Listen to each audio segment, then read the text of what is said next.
Hello दोस्तों, आप सभी का स्वागत है। हेलो दोस्तों, आप सभी का स्वागत है एक बार फिर से मेरे चैनल CA लर्निंग पर।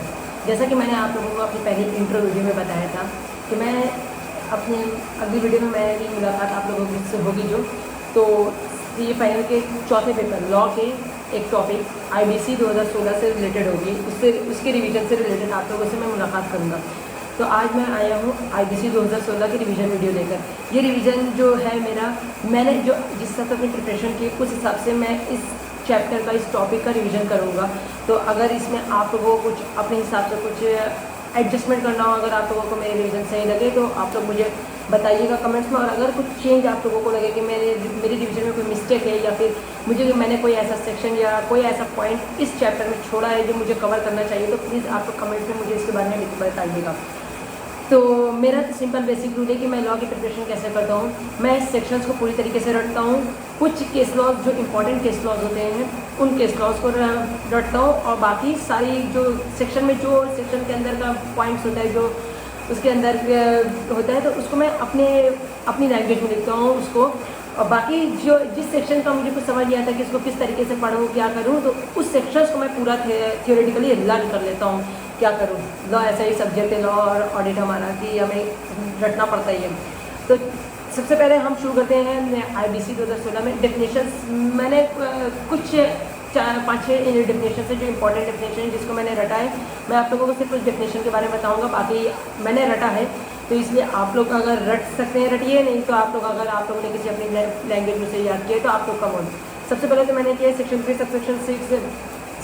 3 क्रॉस 6 क्लेम की डेफिनेशन की है, सेक्शन 3 क्रॉस 7 कॉर्पोरेट पर्सन की डेफिनेशन की है, सेक्शन 3 क्रॉस 8 कॉर्पोरेट डेटर की डेफिनेशन की है, सेक्शन 5 क्रॉस 5 मैंने की है उसकी कॉर्पोरेट एप्लीकेंट की डेफिनेशन है, सेक्शन 5 क्रॉस 7 डिस्प्यूट की क्रॉस 7 सेक्शन 5 क्रॉस डिस्प्यूट की, सेक्शन 5 क्रॉस 8 फाइनेंशियल डेप्ट। ये सबसे इंपॉर्टेंट डेफिनेशन है कि इसके एक एक पॉइंट से एक क्वेश्चन उठाकर पूछ लेता है। और सेक्शन 5 क्रॉस 24 रिलेटेड पार्टी से रिलेटेड डेफिनेशन है। सबसे पहले IBC का आता है, सेक्शन 4 आता है जो कि कहते हैं एप्लीकेबिलिटी ऑफ दिस कोड, मतलब IBC लगेगा किस पर। ये कोड एप्लीकेबल होता है कॉर्पोरेट डेटर के उस मैटर से रिलेटेड जो कि इंसॉल्वेंसी और बैंक्रप्सी से रिलेटेड मैटर्स होते हैं, उन पर ये कोड एप्लीकेबल होते हैं, जहाँ पे minimum amount of default 10 lakh होता है। लेकिन सेंट्रल गवर्नमेंट के पास पावर होती है तो वो चाहे तो इस अमाउंट की लिमिट को एक्सीड कर सकते हैं, लेकिन वो किसी भी सिचुएशन में 1 करोड़ से ज़्यादा एक्सीड नहीं कर सकता। IBC अमेंडमेंट एक्ट 2020 के अकॉर्डिंग सेंट्रल गवर्नमेंट ने अपनी इस पावर को यूज़ किया और इस लिमिट को एक्सीड किया, जो कि अब जो मिनिमम अमाउंट ऑफ डिफॉल्ट की जो लिमिट है वो अब 1 करोड़ वापस से हो गई है। 1 करोड़ उसको कर दिया गया है वापस से, नहीं सॉरी यहाँ पर मैंने कुछ गलती कर दी। अब सेक्शन 6 आता है जो कि होता है CIRP corporate insolvency resolution process होता है। तो CIRP की एप्लीकेशन इनिशिएट, मतलब CIRP क्या होता है, मतलब कि कॉर्पोरेट डेटर ने अगर कोई डिफॉल्ट किया तो फाइनेंशियल क्रेडिटर, ऑपरेशनल क्रेडिटर या फिर corporate debtor itself application initiation of CIRP की कर सकते हैं उस कॉर्पोरेट डेटर के अगेंस्ट जिसने डिफॉल्ट कमिट किया है। अब इसमें आता है सेक्शन 7 अगला सेक्शन जो कि होता है initiation of CIRP by financial creditor. तो इस सेक्शन में 3 लोग एप्लीकेशन दे सकते हैं CIRP की इनिशिएशन की। सबसे पहले तो फाइनेंशियल क्रेडिटर खुद देगा या किसी दूसरे फाइनेंशियल क्रेडिटर के साथ एक या एक से ज़्यादा फाइनेंशियल क्रेडिटर यानी 2-3 फाइनेंशियल क्रेडिटर मिलकर इसकी एप्लीकेशन दे सकते हैं, या फिर कोई third person on behalf of financial creditor भी दे सकता है यहाँ पे एप्लीकेशन। फिर इसका 2 प्रोविजन आते हैं। पहला प्रोविजन क्या कहते हैं, फाइनेंशियल क्रेडिटर जो कि सेक्शन 21(6)A के क्रॉस A और क्रॉस B जो कि होम बायर्स वाले उसमें अगर रेफर किया गया है, cross A cross B debenture holder और होम बायर्स वालों को जो रेफर किया गया, तो वो अगर एप्लीकेशन दे रहे इनिशिएशन ऑफ CIRP के, तो वो एप्लीकेशन कौन फाइल करें, at least 100 of such creditors of same class और 10% of total number of such creditor of same class whichever is lower. इन दोनों में जो भी लोअर, या तो 100 या फिर टोटल क्रेडिटर के 10%, इन दोनों में जो भी लोअर हुआ। फिर दूसरा प्रोविजन क्या कहते हैं कि जो फाइनेंशियल क्रेडिट जो कि अलॉटीज है अंडर रियल एस्टेट प्रोजेक्ट में, तो उनमें एप्लीकेशन जो इनिशिएशन ऑफ CIRP के देगा वो देंगे at least 100 of such allottee under same real estate project और 10% of total number of such allottees under same real estate project which ever is lower. यानी कि दोनों ऊपर जो दोनों प्रोविजन है उसमें 100 और 10% है, वहाँ पे क्रेडिटर्स हो गए, यहाँ पे अलॉटीज हो गए। अब आते हैं सेक्शन 8 और 9। सेक्शन 8 और 9 जो बात करते हैं वो हमारे ऑपरेशनल क्रेडिटर्स होते हैं, insolvency resolution process by operational creditor. Section 8 क्या कहते हैं कि अगर कॉर्पोरेट डेटर ने कोई डिफॉल्ट कमिट किया ऑपरेशनल क्रेडिटर को पेमेंट करने पर, तो ऑपरेशनल क्रेडिटर जो होगा सबसे पहले डिमांड नोटिस और इनवॉइस की कॉपी, जिस इनवॉइस के रिस्पेक्ट में उसने डिफॉल्ट किया उस इनवॉइस की कॉपी सेंड करेगा किसको, कॉर्पोरेट डेटर को। अब उस इनवॉइस और डिमांड नोटिस की रिसिप्ट होने पर कॉर्पोरेट डेटर 10 दिन के अंदर अंदर नोटिस में लाएगा ऑपरेशनल क्रेडिटर की क्या existence of any dispute or the record of the pendency of the arbitrational proceedings against such proceedings filed before the receipt of such notice और payment of unpaid operational debt. या तो एक कोई dispute exist कर रहा था या फिर उसने पेमेंट ऑलरेडी कर दिया है जिसके बारे में ऑपरेशनल क्रेडिटर को नहीं पता है। लेकिन सेक्शन 9 के कहते हैं initiation of CIRP by operational creditor. अगर कॉर्पोरेट डेटा ने 10 दिन के अंदर कोई भी रिस्पांस नहीं दिया उस डिमांड नोटिस के अगेंस्ट में, तो ऑपरेशनल क्रेडिटर जो होगा वो वहाँ पर एप्लीकेशन देगा इनिशिएशन ऑफ CIRP के एडजुडिकेटिंग अथॉरिटी को। वो अपनी एप्लीकेशन के साथ देगा डिमांड नोटिस जो उसने सर्व किया था उसकी कॉपी देगा कि मतलब कॉपी देगा और फिर एफिडेविट पे क्लेम करेगा कि उसको पेमेंट नहीं हुआ, डिफॉल्ट किया उसने। और फिर फाइनेंशियल इंस्टीट्यूशन से वो सर्टिफिकेट लेगा उस फाइनेंशियल इंस्टीट्यूशन से जो उस कॉर्पोरेट उस ऑपरेशनल क्रेडिटर का अकाउंट मेंटेन कर रहा है कि हाँ इस इनवॉइस से रिस्पेक्ट में इसको पेमेंट नहीं मिला है। और रिकॉर्ड डिफॉल्ट का रिकॉर्ड जो इन्फॉर्मेशन यूटिलिटी के पास है या अदर प्रिस्क्राइब्ड रिकॉर्ड्स जो था डिफॉल्ट से रिलेटेड वो सर्व करेगा। यहाँ पर ऑपरेशनल क्रेडिटर के पास ऑप्शन होता है कि वो यहाँ पर इंसॉल्वेंसी रिजोल्यूशन प्रोफेशनल का नाम रिकमेंड कर सकते हैं या नहीं कर सकते हैं, ये ऑप्शनल है। यहाँ पे देखिए हमने सेक्शन 7 में ये एक पॉइंट मिस कर गए कि वहाँ पे जो एप्लीकेशन देंगे फाइनेंशियल क्रेडिटर वो एप्लीकेशन कैसे देंगे, वो एप्लीकेशन जो देंगे एप्लीकेशन के साथ वहाँ पर भी रिकॉर्ड ऑफ डिफॉल्ट देंगे जो इन्फॉर्मेशन यूटिलिटी के पास है। वहाँ पे फाइनेंशियल क्रेडिटर के पास सेक्शन 7 में कंपलसरी है कि उन्हें इंसॉल्वेंसी प्रोफेशनल का नाम रिकमेंड करना है जो कि propose to be appointed IRP है, और भी कोई अदर प्रेस्क्राइब डॉक्यूमेंट देंगे। अब उसके बाद दोनों को मिला लेते हैं। अगर एप्लीकेशन जो हमने सबमिट की वो एप्लीकेशन या तो हमारी एडमिट होगी या रिजेक्ट होगी, जो भी होगी वो 14 दिन के अंदर होगी। अगर कोई भी डिसिप्लिनरी प्रोसीडिंग्स नहीं है और एप्लीकेशन कंप्लीट है तो वो एडमिटेड होगी। रिजेक्शन के बेसिस रिजेक्शन कब होगा, रिजेक्शन से पहले जो एडजुडिकेटिंग अथॉरिटी को 7 दिन का टाइम देगा कि जो डिफेक्ट है हमारी एप्लीकेशन उस डिफेक्ट को रेक्टिफाई किया जाए। अगर हम नहीं करते तो वह हमारी एप्लीकेशन रिजेक्ट हो जाती है। अब हमारा होता है सेक्शन 10 जो कि होता है initiation of CIRP by corporate applicant. अब यहाँ पे जो सेक्शन 10 में होता है कॉर्पोरेट एप्लीकेंट जो होगा वो एप्लीकेशन देगा इनिशिएशन ऑफ CIRP की कॉर्पोरेट डेटर के अगेंस्ट में जिस कॉर्पोरेट डेटर ने डिफॉल्ट कमिट किया है। यहाँ पे एप्लीकेशन जो दी जाएगी वो प्रेस्क्राइब मैनर फॉर्म और प्रेस्क्राइब फी के साथ दिया जाएगा। अब जो एप्लीकेशन देगा कॉर्पोरेट एप्लीकेंट इटसेल्फ, तो वो एप्लीकेशन के साथ देगा 3 चीज़ें। इन्फॉर्मेशन देगा relating to books of accounts या अदर प्रेस्क्राइब डॉक्यूमेंट्स उस पीरियड के लिए जो स्पेसिफाई किया जाएगा। फिर उसके बाद वो देगा information related to insolvency professional propose to be appointed as IRP। तीसरा वो देगा स्पेशल रिजोल्यूशन जो shareholder of corporate debtor ने पास किया या फिर रिजोल्यूशन जो पास किया है at least 3/4 of the partner of the corporate debtor. दोनों ही जो जैसा भी केस अगर पार्टनरशिप में तो पार्टनर करेंगे या कंपनी है तो वहाँ पे शेयर होल्डर का रिजोल्यूशन पास होगा जो भी केस होगा। अगर एप्लीकेशन हमारी कंप्लीटेड है और कोई भी प्रोसीडिंग्स नहीं है पेंडिंग डिसिप्लिनरी प्रोसीडिंग्स पेंडिंग नहीं है तो हमारी application admitted otherwise reject. Section 11 क्या कहता है कि person not eligible to make application. 4 तरीके के पर्सन हमारे जो होते हैं वो एप्लीकेशन नहीं दे सकते। सबसे पहला होता है वो कॉर्पोरेट डेटर जो कि CIRP में दे। दूसरा वो कॉर्पोरेट डेटर जिसकी CIRP कंप्लीट हुई लेकिन 12 महीने का पीरियड इलैप्स नहीं हुआ। तीसरी वो कॉर्पोरेट डेटर या फाइनेंशियल क्रेडिटर जिन्होंने CIRP कंप्लीट हुई है और रिजोल्यूशन प्लान जो पास हुआ था रिजोल्यूशन प्लान पास होने के 12 महीने के अंदर उसकी किसी भी टर्म और कंडीशन को वॉयलेट किया। चौथे वो लोग जिन्होंने जो कॉर्पोरेट डेटर लिक्विडेशन में चला गया।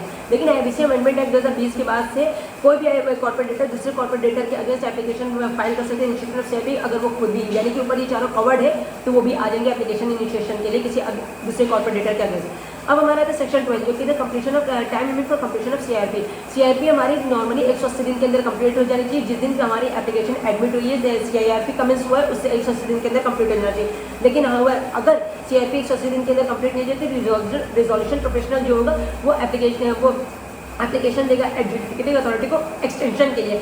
तो एडजुडिकेटिंग अथॉरिटी उसके एप्लीकेशन की रिसिप्ट के बेसिस पर एक्सटेंड कर देगा जो कि मैक्सिमम 90 दिन का एक्सटेंशन होगा जो कि वंस इन ए लाइफ होता है, एक ही बार दिया जाएगा एक्सटेंशन। ये एक्सटेंशन तब दिया जाएगा जब वो एप्लीकेशन जो देगा उसके साथ जो रिजोल्यूशन पास किया मतलब एप्लीकेशन पास किए COC के मेंबर्स ने अपनी मीटिंग में बाई पासिंग के vote not less than 66% of voting share के जरिए उन्हें पास किया कि हाँ एक्सटेंशन में लेना है तो वहाँ पे दे देगा। हाउएवर जो हमारे CIRP वो ओवरऑल मिलाकर, यानी कि कोर्ट से अगर कोई स्टे ऑर्डर आया या फिर कोई अदर आर्बिट्रेशनल प्रोसीडिंग्स थी, उन सबको मिलाकर 330 दिन के अंदर हमारी एप्लीकेशन, हमारे CIRP कंप्लीट हो जाने से उससे ज़्यादा का डिले नहीं होना चाहिए।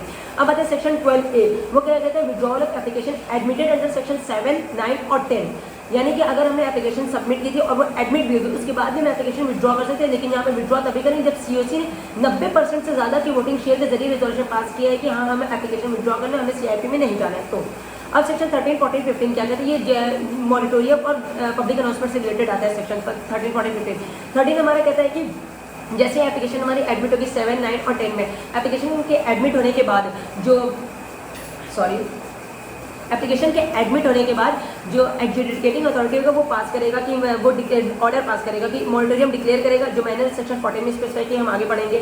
फिर वो पब्लिक अनाउंसमेंट अनाउंस कर देगा, पब्लिक अनाउंसमेंट का कॉल करेगा और कॉल करेगा कि आप वो सभी मतलब सभी लोग, जैसे कि CIRP अब शुरू हो गया और आप सब लोग अपने क्लेम के डिटेल्स फाइल करिए, और जो मैंने सेक्शन 15 में बताएगी, और अपॉइंट कर देगा रिजोल्यूशन प्रोफेशनल को as a IRP as per section 16 के अकॉर्डिंग। पब्लिक अनाउंसमेंट जो होगा वो इमीडिएटली जैसे ही CIRP कमेंस हो उसकी तुरंत बाद पब्लिक अनाउंसमेंट हमें करना है। अब आते हैं सेक्शन 14 जो कि मॉनिटोरियम से होता है। जैसे ही एडमिट हो गई एप्लीकेशन, उसके बाद जो एडजुडिकेटिंग अथॉरिटी का मॉनिटोरियम डिक्लेयर करती है 4 एक्टिविटी तो सबसे पहले प्रोहिबिट करेगा। सबसे पहले प्रोहिबिट क्या करें, इंस्टीट्यूशन ऑफ सूट्स और continuation of existing pending suits और proceeding against the corporate debtor and including execution of any judgements.